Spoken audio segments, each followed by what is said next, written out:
Good morning, class 10 students. So, welcome to chemistry lecture.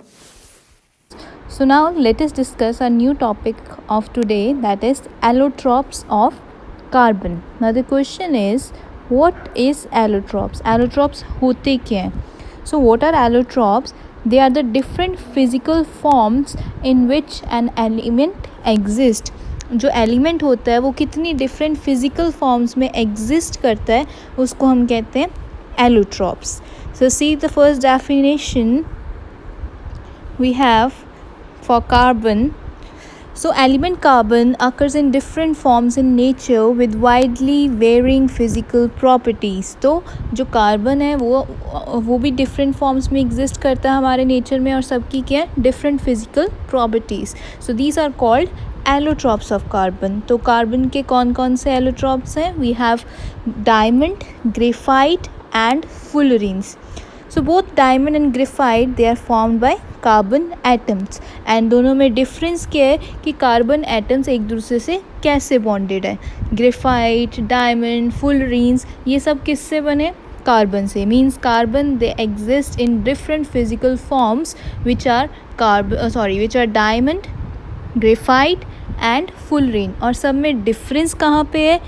कैसे carbon atoms एक दूसरे से बॉन्डेड है. So see what happen. In case of diamond, each carbon atom is bonded to 4 other carbon atoms. So diamond के case में क्या होता है? See this structure. This is the structure of diamond. एक carbon atom will be bonded to 4 other carbon atoms. तो ये एक पूरा 3-dimensional structure बन जाता है. But in case of graphite, each carbon atom is bonded to 3 other carbon atoms. तो इसमें क्या बनता है बच्चे?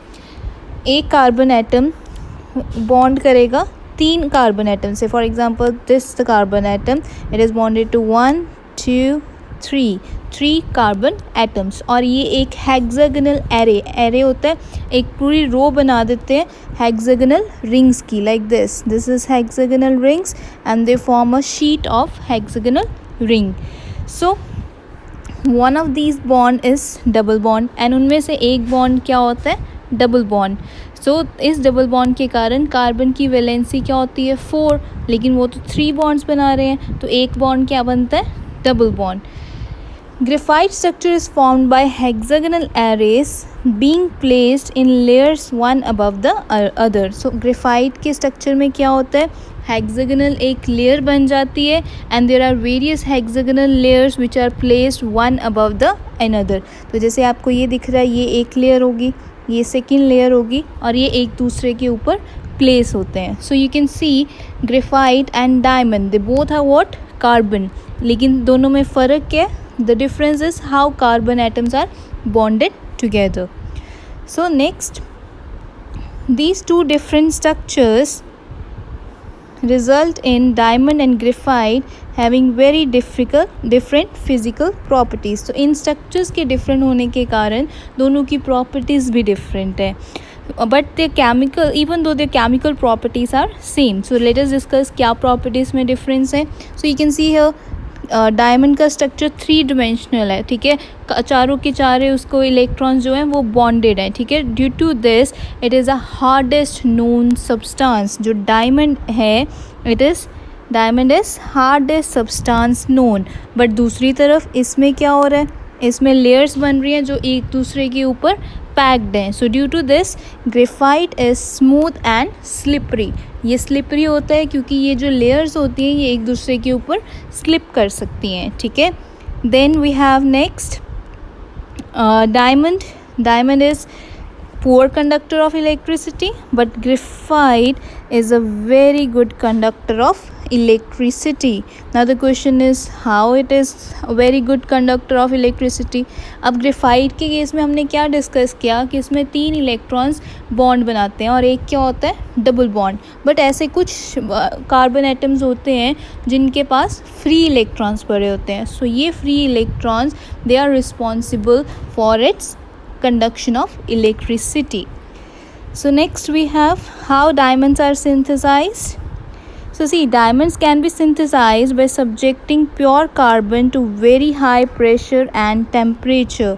इसका क्या मतलब है? फॉर एग्ज़ाम्पल मेरे पास कार्बन है, तो अगर हम कार्बन को हाई प्रेशर और टेम्परेचर अप्लाई करें, high means in thousands degree Celsius temperature apply करें, so it can be converted to diamond.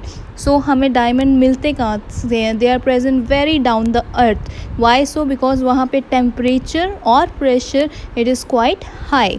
सो वहाँ पे जो कार्बन होती है they get converted to diamond. So these synthetic diamonds, they are small but are otherwise indistinguishable from the natural diamonds. So by this way, if we apply high pressure and temperature, we can synthesize artificial diamonds. Then next class is, so we discussed graphite, we discussed diamond. Next allotrope of carbon is fullerenes. अब ये fullerenes क्या होती हैं? They are the C60 carbon atoms. C60 means 60 carbon atoms. They will be arranged in the shape of football. So 60 carbon atoms एक दूसरे से ऐसे arrange हो जाते हैं so that they form a football like structure. So ये जो football like structure होता है ये एक डोम है, यूएस आर्किटेक्ट ने बनाया था यूएस में. So that dome is called Buckminster Fuller. So ये उसको रिजेंबल करता है, तो इसका नेम हमने क्या रख दिया? It is called Buckminster fullerene. So that's why it is called Buckminster fullerene. So this is also one of the allotrope of carbon. So basically allotropes होते क्या? The different physical forms in which an element can exist. Thank you.